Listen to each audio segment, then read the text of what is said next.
Om Sadashiva Samarambam Shankaracharya Madhyamam Asmadacharya Paryantam Vande Guru Paramparam Ishvaro Guratmeti Murtibheda Vibhagine Vyomabda Vyapta Dehaya Dakshinamurtaye Namaha Sava Vedanta Sedanta Gocharam Tamagocharam Govindam Paramanandam Satiguru Pranatoshmaham Om Shanti Shanti Shanti Om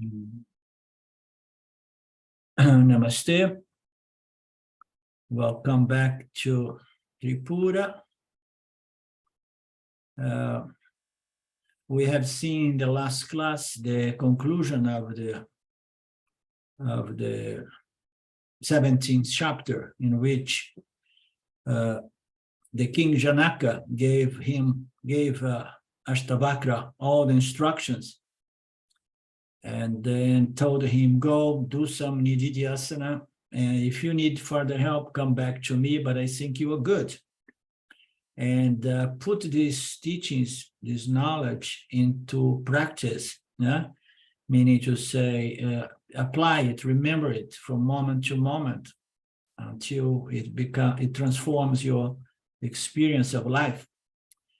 So Ashtavakra followed the instruction. He very soon became a Jiva Mukta, yeah? And then, and that was the dialogue between the two. We see that story. Dattatreya then comes and says, thus, pure intelligence, which is the verse 1, chapter 18. Thus, pure intelligence, free from objective knowledge, has been proved to exist. It can be felt on many occasions in ordinary life. He's referring to all of that. We have seen that we even experience consciousness inadvertently. I mean, in between two thoughts or certain moments during the day, we have those spontaneous samadhis, which are just consciousness showing up as the illumining aspect without any thought object. So it exists and it can be felt or experienced on many occasions in our ordinary life. However, it goes undetected because people are in the mesh of Maya and not conversant, familiarized with consciousness.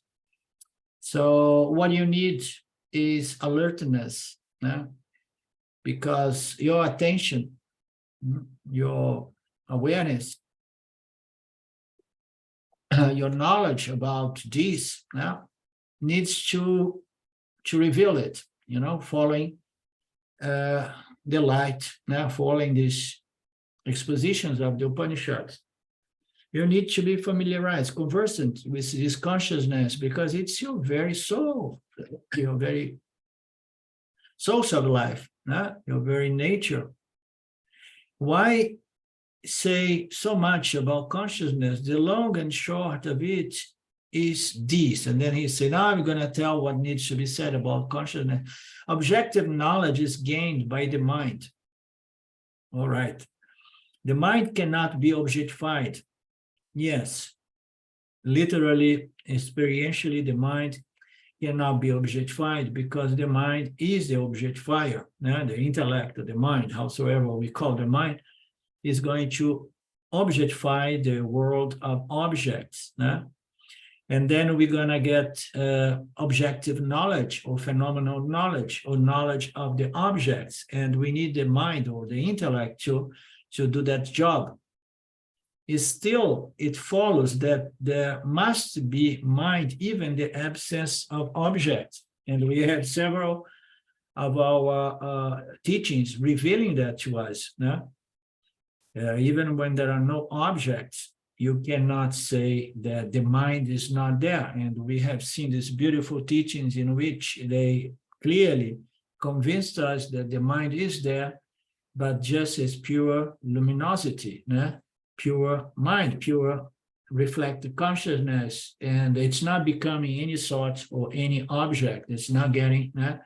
So the mind is always there in any case. Still, it follows that there must be mind even when there are no objects. Such pure mind, entirely divested of all objective knowledge or such, is pure intelligence.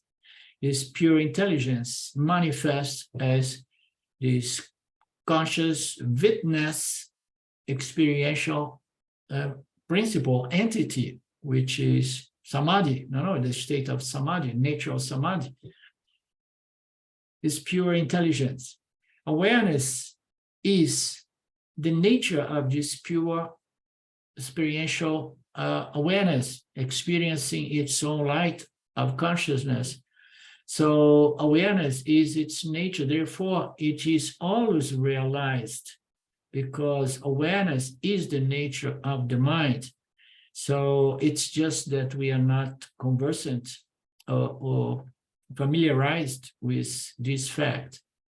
So what does these teachings do to us? It helps us to consolidate this knowledge in the sense that the mind is always present, How so? It's just like shedding its luminosity, and in the absence of any object upon which reflect itself to reveal Namarupa, or an object or thought, it remains there as just pure, luminous aspect of consciousness reflect in a mind, in a conscious, human consciousness, unmodified by thoughts or objects appearing in the mind. Awareness is its nature, therefore it is always ever realized, for no other knower besides itself can ever be admitted. So Ramana Maharshi used to say it very often. People would come to sit with him and say, I want to realize the self. And then he said, okay, then let's begin with an inquiry here. So tell me a moment that the self is not realized. Because the self is always there, as consciousness. So you want to realize something, you want to get self-knowledge. So Vedanta is going to say, so you are this knowingness, this chit aspect of consciousness that knows what it knows, and it even knows what it does not know sometimes. So what is the big deal about looking for something that is shining in your very intellect as aham, So you are that.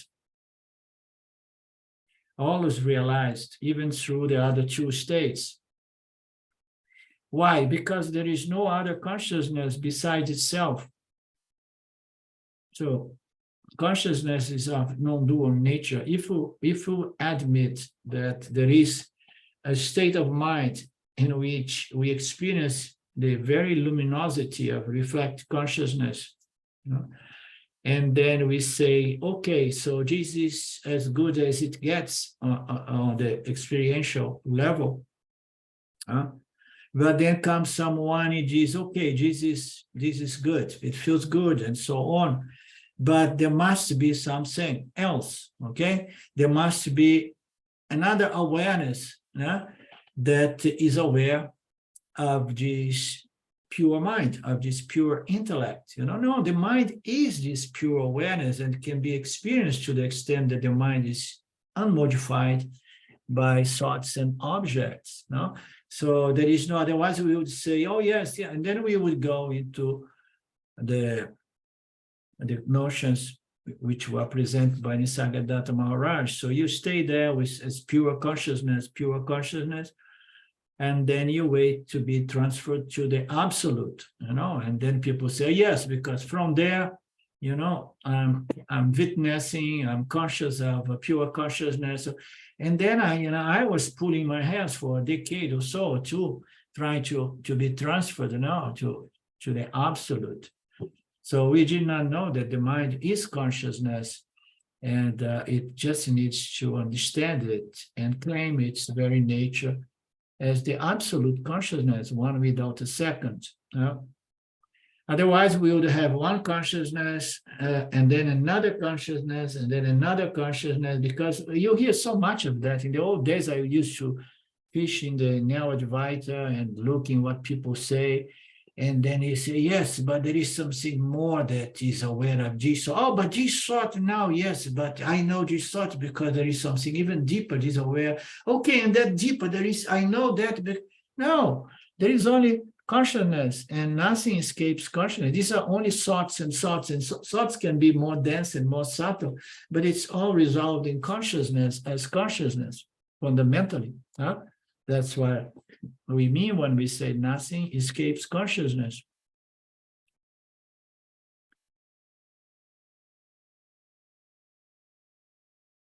Do you think, O Bhagava, that the self is not aware when objects are seen? Do you think, O Bhagava, that the self is not aware when objects are seen? No. If not aware, the self cannot exist, because the nature of the self is awareness. So we see the object. The mind attributes a name and a property to the object. And what is the self within this phenomenon? Where is the self? So we know that the mind is just non-existent without the self, without consciousness, without. And then the nature of the self is awareness or consciousness. It's the very principle, chit, that allows human beings to know and experience and be aware of phenomenal object. So it's obvious that awareness is present in every moment of human cognition. So we see the objects, and we can never admit to the hypothesis that when I see the objects, I lose consciousness or I lose awareness, because this is very common. People believe like, no, the moment that I interact, I see thoughts and objects, awareness becomes the object, and then I lose awareness because awareness became the object, But no, it's not like milk turning to become butter. Awareness retains its purity as the very source of consciousness, and it's there shedding its light to reveal and to know objects. So awareness must be there all the time. Present in the absence of objects, and definitely whenever objects are seen. If the self is not aware, the self cannot exist. If the self is not, how can you raise these questions? Because all of these discussions are happening within consciousness. Everything is happening within consciousness is by the grace of consciousness. So I say, if the self is not consciousness, if the self is not aware, the self does not exist. And if there is no such a thing as the self, as consciousness, how can you raise any question? The fact that you are talking right now, it implies that you have a tongue. The fact that you are raising questions is evidence that you are a conscious being. And being a conscious being is enough evidence that consciousness is your very nature, because the mind changes and the objects are going to change, the emotions and so on, and then there is something that is blessing in making those experiences possible, and that is awareness or consciousness. How can awareness and consciousness not be consciously aware if consciousness and awareness is its very nature? Of course, awareness is consciousness, a different name for consciousness, and it is aware. But consciousness, in order to be aware, it requires an instrument in Mitya. It is self-luminous consciousness, it's self-luminous chit aspect of Sat. But in order to be aware of Mitya phenomenon, it needs a Mitya instrument which allows consciousness to know the world of Mitya, Mitya objects. So awareness is always there. How can you seek any good for yourself if the self as consciousness is not there, or if the self is just a fantasy or myth, like a flower in the sky?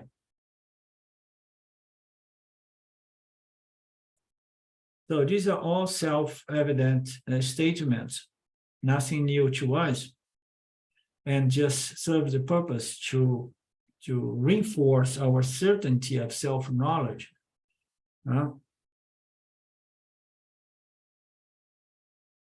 Everything we do for the good of what? Of the self.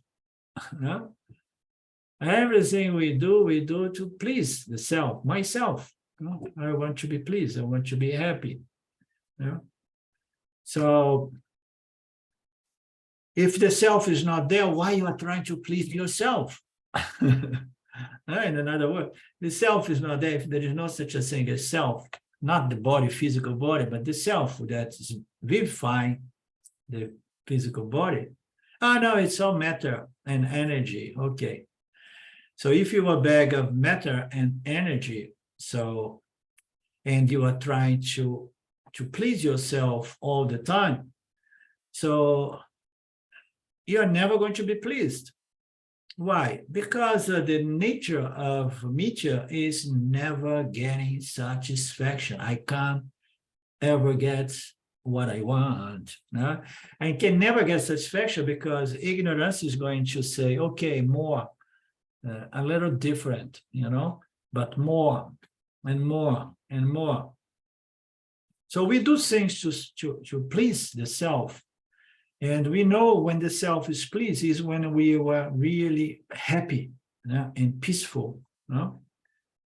And believe the Upanishad or not, those moments happen to every samsari here and there, but they are not aware that in those moments that the mind is not modified with desires and fears, the mind is perfectly peaceful. Is in peace, is resolved.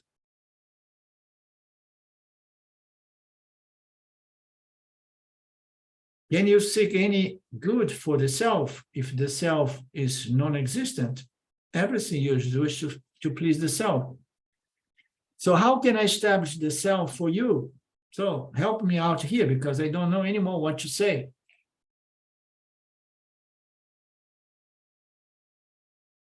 Do some manana, consider it for some time, and come back to tell me. Or do you mean to say that there is ordinarily an awareness of the self, but it cannot be particularized? Or you mean to say that there is an awareness which is very ordinary of the self, but it cannot be particularized? So let's see what he's trying to say. If so, how know it to be the unending awareness which is perpetually existing? That is yourself. The self is free from particulars. How strange that non-iti, you are still ignorant.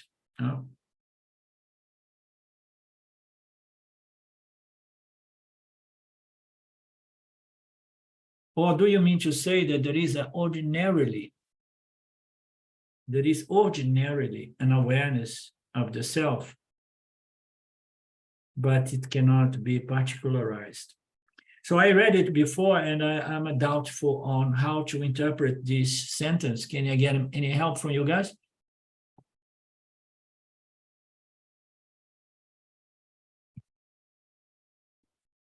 I was wondering if he could just say cannot be known as an object.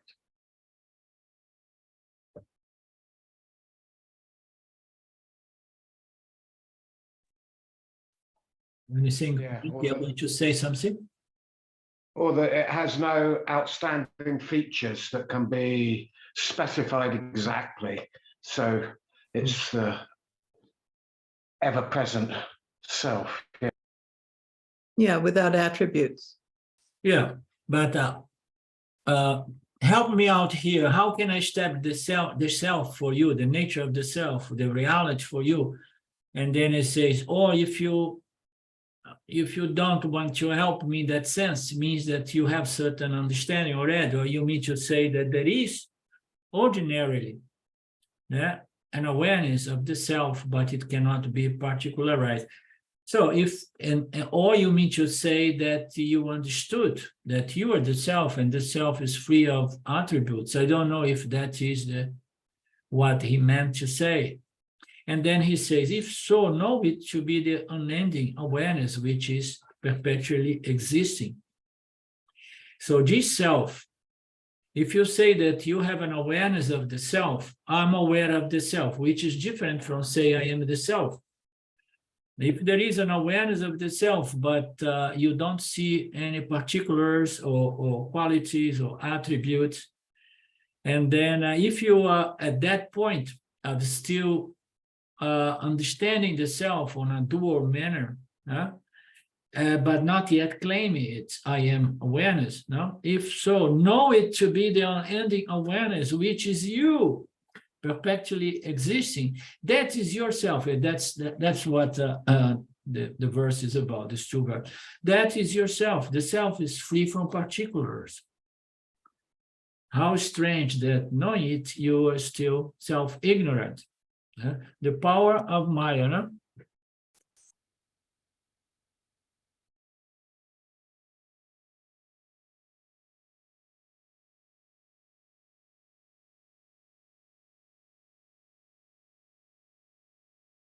At the time of cognizing an object, the pure intellect assumes the shape of the object and manifests as the object.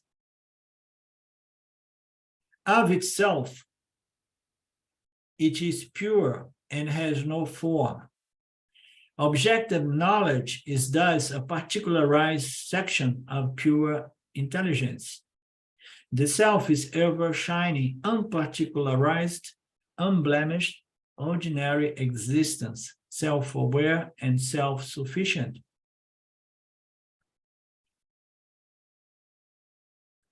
And then it says, when Maya comes into place, brings about the Jivatma, and then the Jivatma is going to contact the world of objects. The moment of cognition of object, this pure consciousness, this pure intelligence, somehow shapes itself as the object.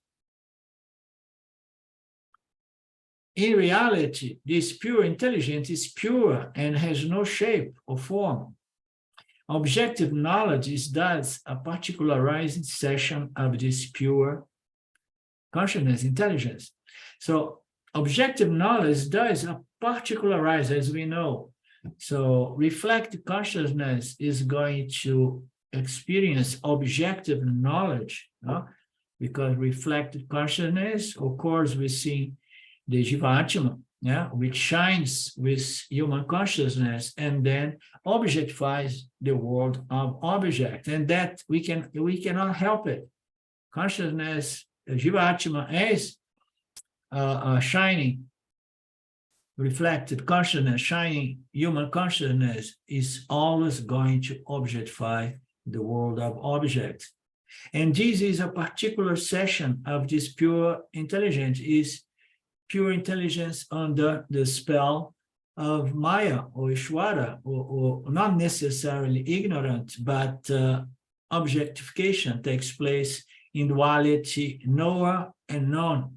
No, the object of knowledge and the knower, and the knowledge which somehow comes within that interaction.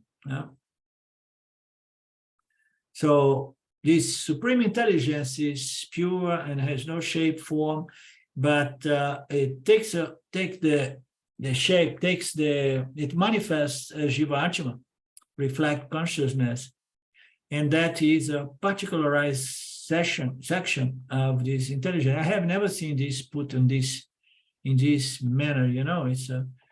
It's a particularized or attribute, particularized or qualified and unqualified, qualified section of consciousness. The self is ever shining, unqualified, unparticularized, unblemished, self-aware, and self-luminous, self-sufficient. If you say that the body usually appear as the self, I tell you that they are not the play of thoughts, and they are only a play of thoughts and nothing more.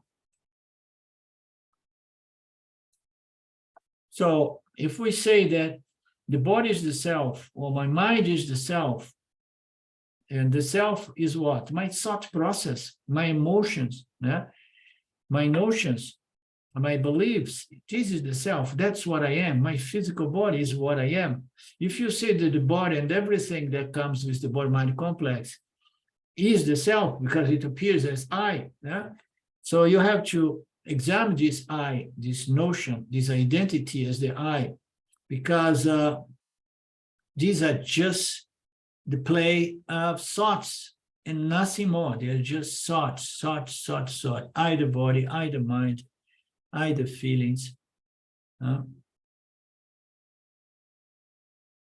Think well and observe carefully. When you see a pot, are you aware that it is yourself, like the body? The body, you see your body in the mirror, you say, I. When you see the body of a friend, you say, I. When you see the body of a pot, you don't say, I. No, your body is no less a thought and an appearance in consciousness the same way as the body of others and the pot. So the body is a thought body. The pot is a pot thought, and lean is a lean thought, another body. And all of these are thoughts. So what is the difference between Mark thought and my body thought? Well, it's just a thought, isn't it?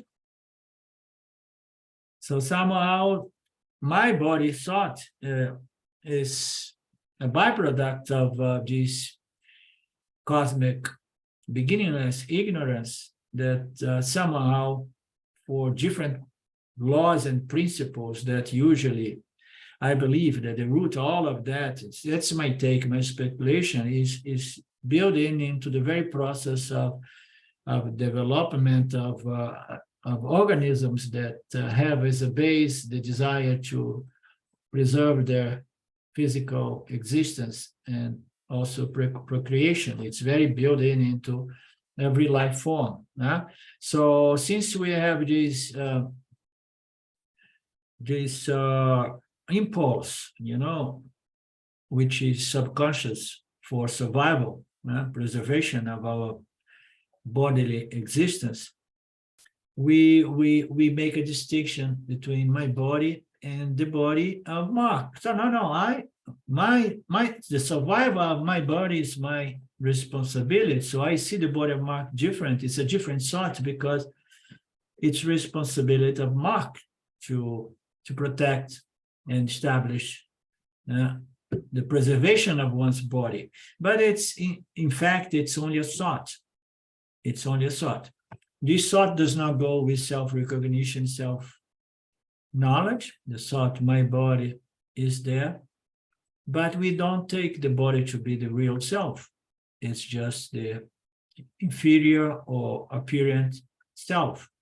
Why? Because I have established my identity in my superior true self, I, which is consciousness beyond the mind, the intellect, and the physical body. So once this is properly established, and then the I, the body, appears, but it does not have the same impact. Person who says, I am the body, goes into great trauma every time the body is ill, especially if it's a serious illness, you know. And for the Jivanmukta, the body goes ill, like Ramana dealt with the pain of having a cancer, and same with Nisargadatta and many other Mahatmas. They have a different relationship to the body-mind and the objects captured by this body-mind. Because of what? Because they are happy and content with the true I, the superior I, the real I, which is not an experiencing entity, but it is the very, very conscious existence that somehow bless the universe with existence, and in the case of the sentient beings, with reflected consciousness as well. If you argue that there is no harm or mistake in identifying with your physical body, with the self, because it's no worse than glorifying a part instead of the whole, I tell you, you say, no, it's okay, everything, you know, I heard everything is the self, I want to glorify this small part of the total, you know, rather than the whole universe, you know. No, let me take care of this small part of the self. And then Upanishad comes and says, but you have to remember the teaching that the body, the self, is not a partless whole. The self is not made out of parts. It is not a whole made out of parts. It's a partless whole. So forget about identify with your small part among infinite numbers of Jiva-Atmas. And understand, don't glorify the body as the true self. Do not confine such glorification to one small part of the cosmos, to the exclusion of all others. Extend it right through and glorify the entire universe as the self. Beautiful. Glorify the entire universe as the self, a mere superimposition in consciousness. And I have claimed my identity as that consciousness on which the entire universe, with all the body minds, superimposed. In that case, there will be no confusion of the object with the subject, and you will always remain as the subject.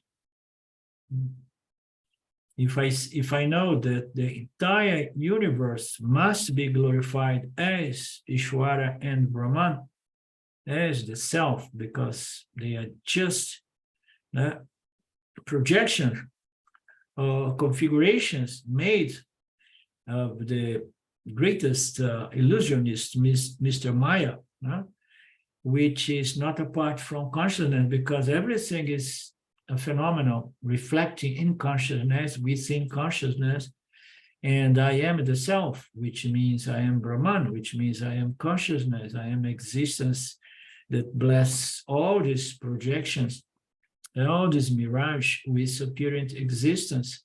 In that case, there will be no confusion. You will know that you are the ultimate subject, and every reflection is an object, and it is objectified by you. You remain as the absolute subject always. For the self is always self-resplendent, self-luminous, and one without another, a second. And it displays diversities of phenomena as a mirror. A mirror, it displays its reflections.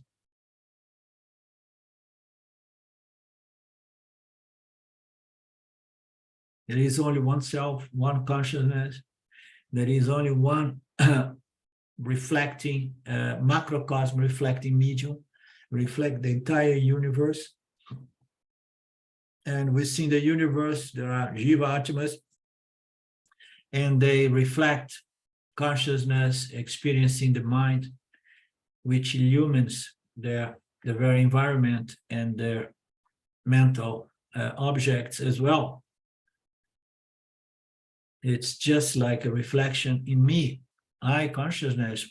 How I know that? Because everything that's known and objectified and considered or questioned, it's happening due to consciousness. Within consciousness, nothing escapes consciousness. It's all in consciousness. And it's only a question to understand that I am that consciousness. Consciousness is the knowingness that allows us to objectively know things. That is the chief aspect of consciousness, knowledge, supreme intelligence, supreme knowingness.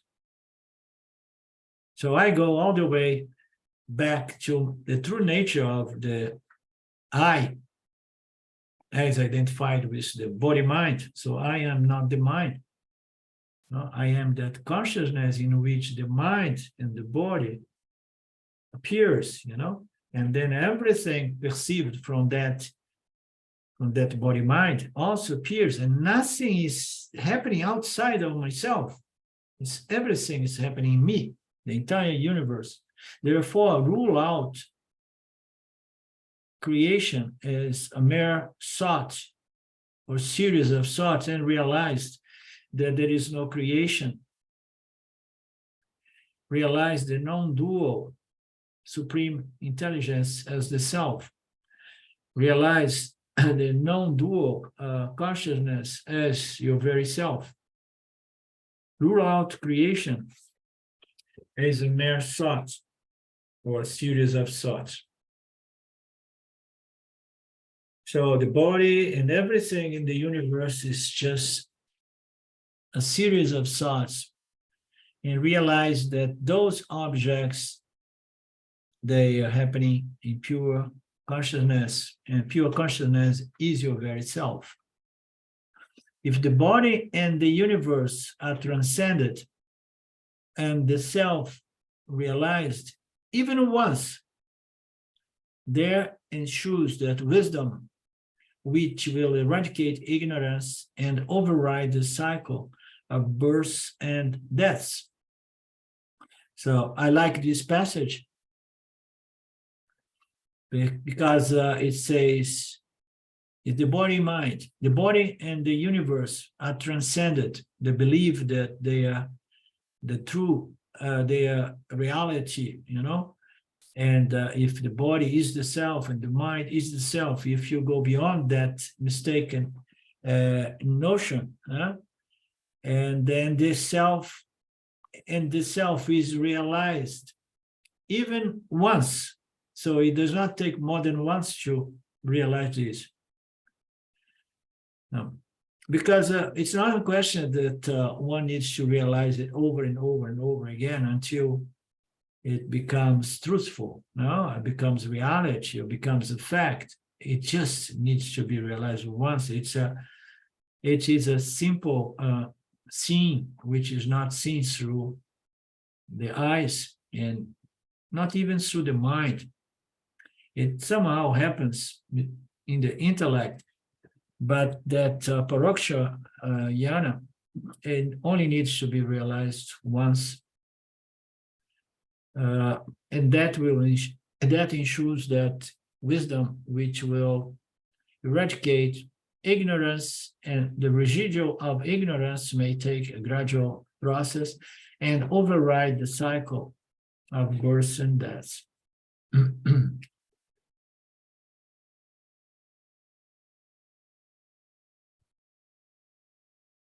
18. Moksha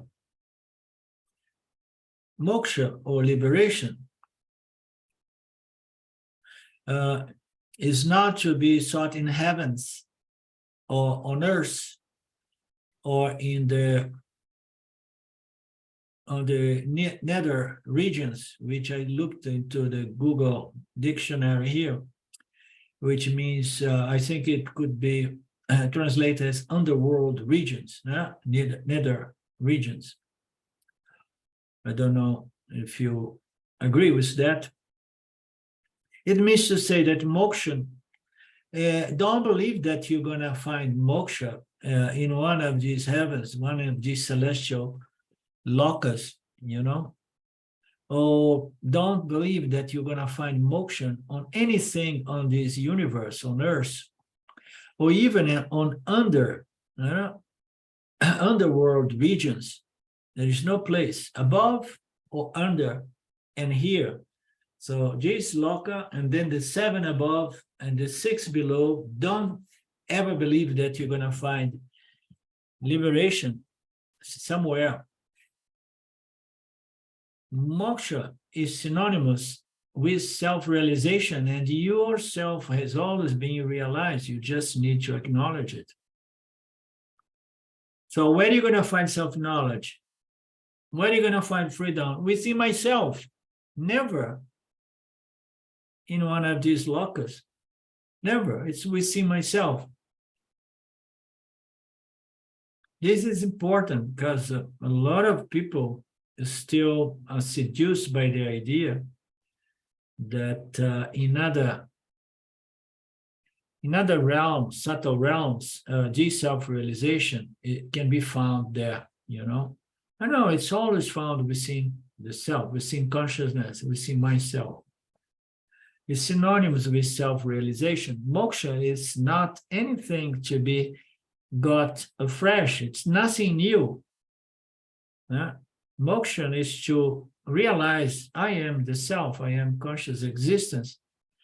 And then it's not anything that can be got afresh, meaning to say, it's not that you're going to gain something that you did not have yet. How can you not have something which is your very nature, without which you don't even exist? So you don't accomplish or gain or get something afresh. Never think on those lines. For it is already there, only waiting to be recognized, claimed, and realized. It's all the time there. So what is obstructing this realization is this hard-wired notion that yet but I'm also the body-mind. So I am the body-mind, and I heard that the self is Satchitananda. I have to find this Satchitananda self somewhere. And I'm deluded by believing that I'm going to get something afresh, something new, something that I accomplished that was not accomplished, or gained that was not gained before. So as we say in the Tattva Bodha, is the accomplishment of the already ever accomplished. Okay, so it's not anything to be got fresh. It's one's very nature, only waiting to be realized and claimed. Such realization arises with the elimination of ignorance, and then now it comes. What is the abstract? The abstract is this ignorance. Aham, body as me. I am the body. I am the mind. So it's one thought against the other thought.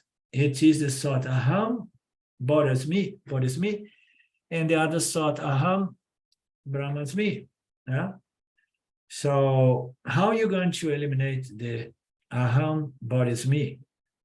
Now you need this other thought, the other concept, aham, Brahma as me, to cancel, neutralize the other one, so that you are free from both.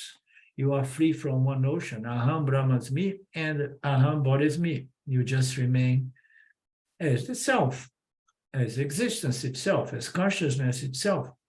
No, not the reflect consciousness, but pure, limitless consciousness, because that is self-knowledge, recognition of my most fundamental eternal nature.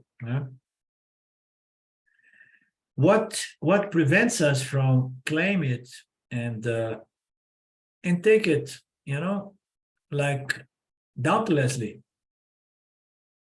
It requires a process of elimination of self-ignorance. There is nothing more required because you are already the self. This is the very purpose of life, achieving this certainty in respect to your true self is the very aim of all life in the universe. Such realization rises with seeing depends on the elimination of ignorance, self-ignorance. So, therefore, if it was that simple, if anyone could just say, yes, I went to a guru on the direct path, Sampradaya, and they told me that I am the self, always ever realized, and I don't need to look for it because I am that. Therefore, I don't need purification, I don't need Karma Yoga, I don't need Vipassana, I don't need any preparation because prepare for what if I am the self? Huh? But it's not always that simple. It's simple, but not that easy because this ignorance, as we know, is persistent. So we need to go through the process of many lives until we develop a desire for self-knowledge and moksha. And that desire is going to bless us with the Upanishadic scriptures and the Guru. And we follow that path until his ignorance, aham bodhis me, is neutralized for good. Nothing more is required, only neutralization of this mistaken knowledge, I am the body. No? He says here, nothing more. I mean, it's nothing more, definitely, but this is a big thing because Maya, no? Maya is quite something. No?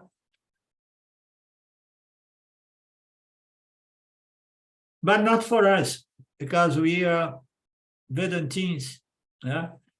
And we have gained this knowledge, we have been working on this knowledge, and for us, it's just a question of claiming it. The final stage in this process is claiming, remembering, claiming, until it no longer needs to be claimed. Moksha must not be sought to be different from the self. So what is liberation? Liberation is the self. The self is the I. Yeah? So why the I apparent became bound? Okay, because it has identified with the body, mind. Yeah? The I identified which is true self, which is conscious existence, is free from that bounding thoughts. Okay, so moksha must not be sought to be different from the self. If it is a thing to be acquired that you do not have yet, oh no, I need liberation, I feel bound and I want freedom. No? If it's something that has to be acquired, its absence before attainment is implied. Okay, and that's very simple logic. Okay, moksha is the very nature of the self, and the self is satchit. You are satich. You just need to understand that to satich there is a third element referred to as limitless or ananda. Yeah. So moksha is Satchitananda, realized, the self. If it is something that has to be accomplished, acquired, gained, and then in the absence of it, attainment, if it is a thing to be acquired, its absence before attainment is implied. So, I mean, how can you do the seek and search in the absence of the self? In the absence of consciousness, without existence. Therefore, we have all these slogans in the spiritual world. You are that which is doing the seeking, the searching, and the looking. So, yes, it's true. So, and that's what is being said here. Otherwise, Otherwise, I wouldn't be able to be doing any seeking and searching. You know? Why? Because I don't have conscious existence. I don't have the self. It's the only thing is about my nature as limitlessness or my nature as the limited body. That's the only thing that somehow separates most people. You understand? Because it's so easy to understand that the self must be present, looking for itself, like James says, oh, no, I'm going to go back to India. What are you going to do there? I'm going to look for myself. And the self is present, doing the looking for the self. But what is the difference? And that this self, which is doing the seeking search, believes to be bound, believes to be limited, incomplete, inadequate, and so on. So this self, this conscious existence, which is our nature, identified the body, cannot comprehend the fact that my nature, my true nature, is not matter, but is the spirit of this body, which is limitless by nature. So therefore, I am existence, I am consciousness, and I am ananda, limitlessness. No, I don't begin and I end with the end of the body.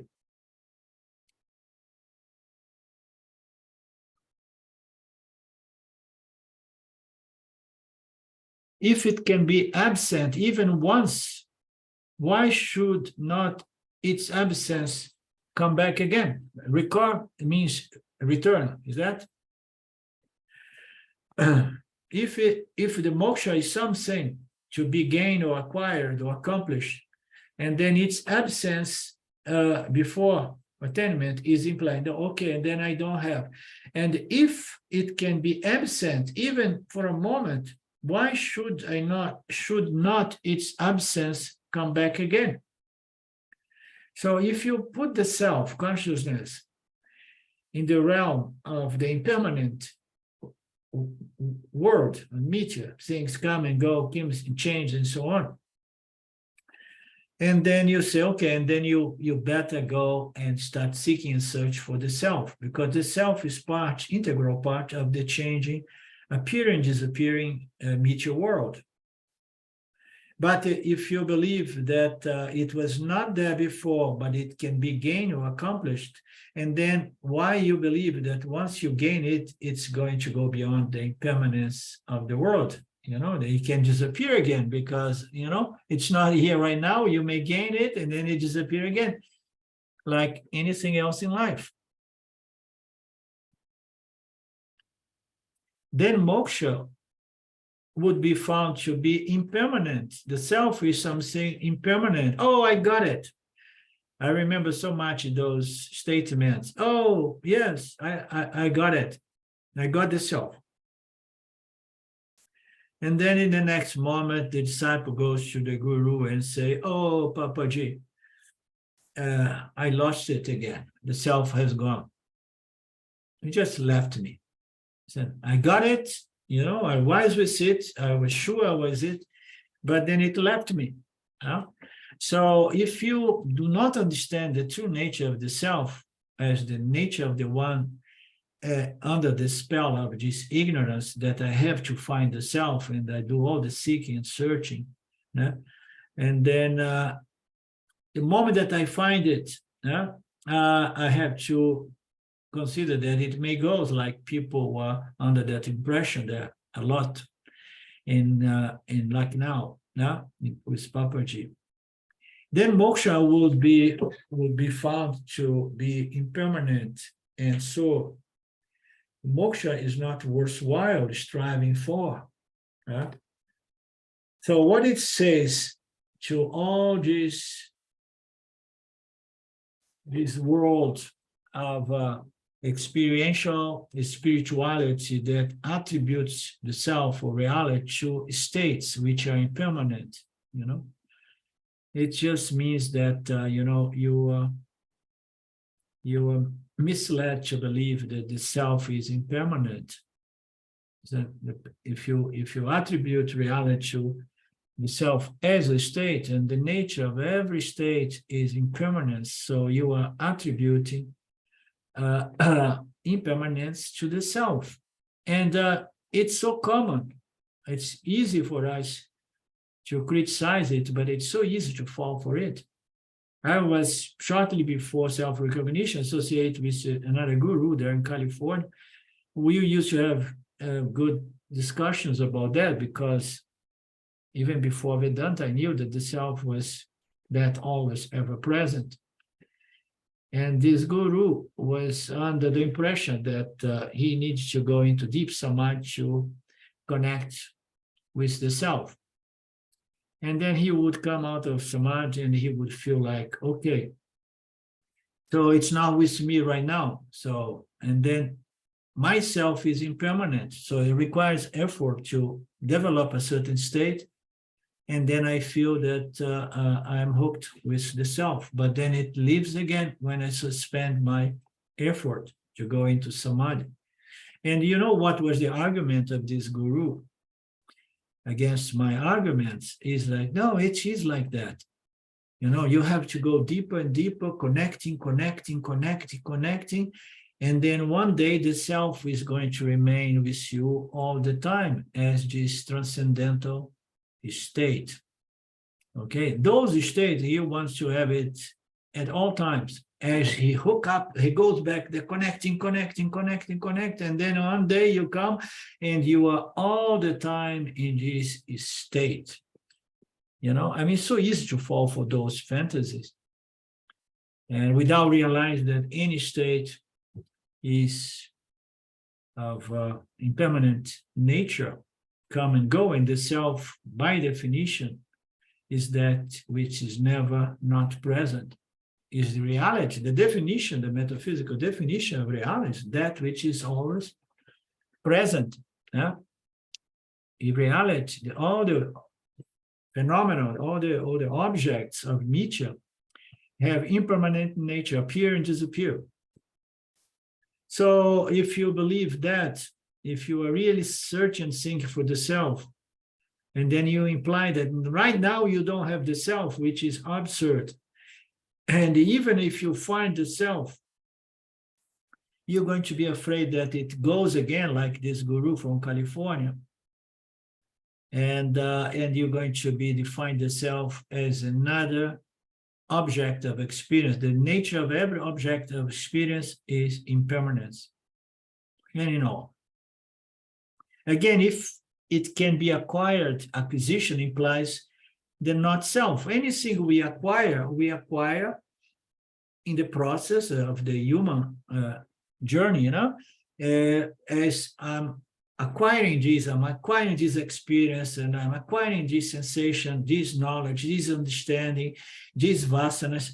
Acquisition is part of the human condition, and we want to develop good acquisitions, acquisitions that are going to improve the body-mind complex, but never under the fantasy that I can acquire the ultimate object called the self, and then I will be forever happy, ecstatic, blissful.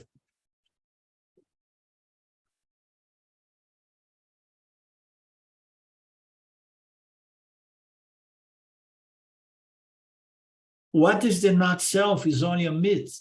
It's just a mirage, like a hare growing horns, un coelho, a rabbit that is growing horns. So it's non-existent. Acquisition implies the not self. The not self, what is the not self? Matter and energy, and all objects manufacture out of those energies. Everything is the not self. The self is what? The seer, the knower, the experiencer, the ultimate subject. We does not need to acquire anything because it is a purna nature, whole, full, and complete. Again, if it can be acquired, acquisition implies not self. What is not self is only a myth. Sri Ramana says that moksha is another name for I or the self.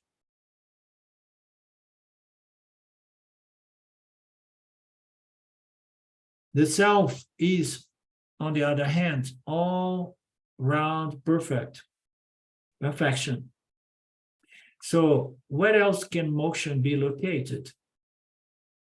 If it were located somewhere, moksha would be like a reflection in a mirror. The world of objects, of phenomena, is a reflection on the mirror. But the nature of this reflection is the reality. So the nature is consciousness. Moksha is not located anywhere in this reflection or projection. The self is pure perfection. The popular idea that moksha is release from bondage, meaning destruction of ignorance. The popular idea is that moksha is release from bondage, meaning destruction of ignorance. Even this notion can be challenged at the very end. You understand? But not completely challenged, because there is a certain knowledge that destroys ignorance, and that is self-knowledge destroys self-ignorance. Commonly saying, you need to have a knowledge of physics to destroy your ignorance of physics, and then you are left with what? With knowledge of physics. Before you are with ignorance of physics. Yeah? But in the case of self-knowledge, because the self was always there, okay, you just have a wrong notion, wrong idea that you are the body that needs to be destroyed with the notion, yeah, that you are of Satchitananda nature, you are the self and you are free. Yeah? So this destruction of ignorance does not leave you with knowledge or self-knowledge. It leaves you as yourself. You understand? Because the self was ever free. You did not accomplish or acquired the status of being free or being Ananda or being consciousness. You are already that. Okay? So you just remove or neutralize a certain notion, a mistaken, persistent notion, aham bodhis me. And then with another notion, which is aham brahmasmi, and then one notion is going to neutralize the other, and you are not going to be left with knowledge. One thing is to have a knowledge of the scriptures. Another thing is to have self-knowledge. Self-knowledge is you just realize your nature as the always ever present conscious existence of limitless nature. The popular idea that moksha is released from bondage, meaning destruction of ignorance, that is the popular idea. Ignorance is itself a form of thought. Destruction is the absence of the thought. To bring about its absence is only another form of thought. So how I'm going to bring about the absence of the thought? Again, we are bringing more thoughts, and it's okay. We need a thorn to remove a thorn when we walk on the forest barefoot and so on. So, but then, you know, the second thorn you just let go, because now you are free from the first one. And that's the case with self-ignorance. Once it is destroyed for good. And then you don't remain as the great enlightened being. You just remain as your ordinary self.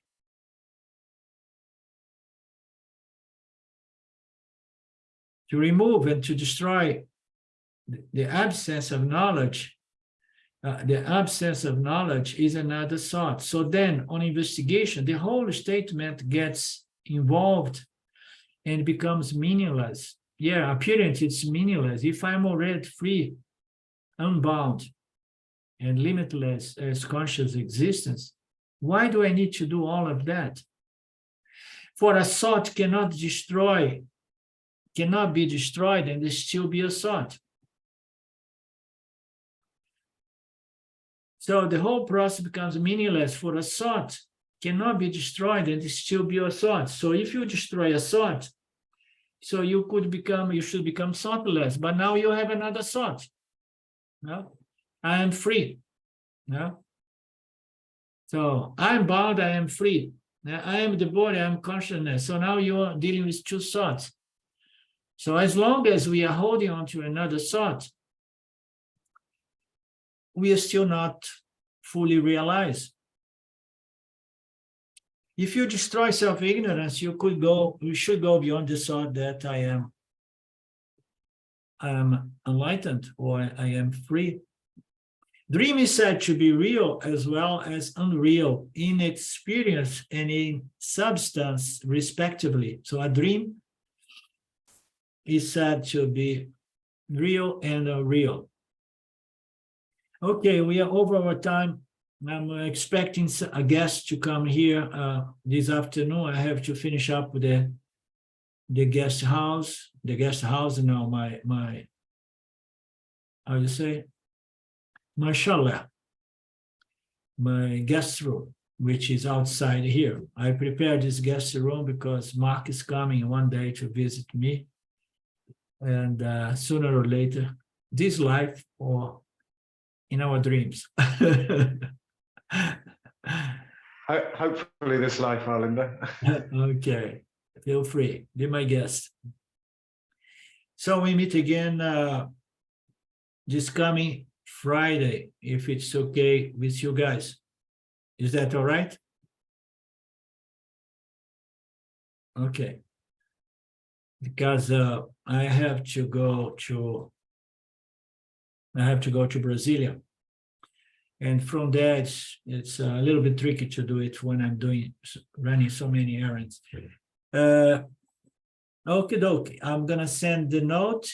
Remind you guys that it's coming Friday, same time. Oh, Felipe, good to see you back. I hope you enjoyed.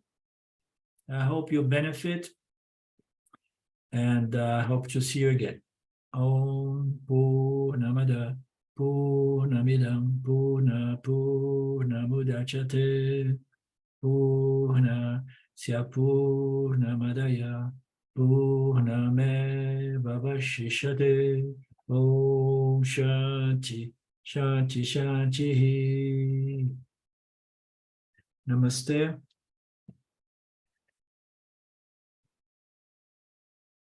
See you soon again. Thank you, guys. Thank you, Philippe. Thank you. Meet again soon, Friday. Ishwara willing.